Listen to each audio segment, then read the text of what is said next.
महाराष्ट्र में कुरैशी बिरादरी के एहतजाजी मुजाहिरे जारी हैं। कुरैशी बिरादरी के लोगों ने औरंगाबाद के आम खास मैदान से एहतजाजी रैली निकाली। ये rally Delhi Gate divisional commissioner office पर इख्तिताम पजीर हुई। इस मौके पर खादिर मौलाना ने रियासती हुकूमत पर जात पात की सियासत करने का इल्जाम लगाया। ये फिरका फरस्त सरकार है और जातिवाद करने वाली सरकार है। ये सरकार ये समझती है हमारा मुल्क अलग है और हम सिर्फ एक वर्ग के लोग हैं। सरकार किसी एक वर्ग की नहीं होती है, सरकार तमाम आवाम की सरकार होती है।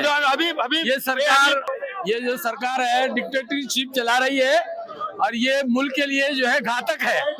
संविधान की धारा 21 राइट टू लाइफ, जिंदगी में हमने संविधान ये बोलता है क्या खाना, क्या रहना, कैसे रहना, ये हमारा संविधान का हक है। और बाबा साहब अम्बेडकर साहब ने जो संविधान बनाया है ये सरकार उसको कुचलने का काम कर रही है।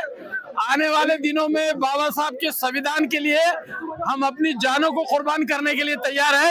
ये सरकार को अपने घुटनों पे लाएंगे, इनकी जगह बताएंगे। यहाँ का मुस्लिम, यहाँ का दलित, यहाँ का आदिवासी, यहाँ का काश्तकार, यहाँ का किसान, ये सब सरकार के विरोध में है।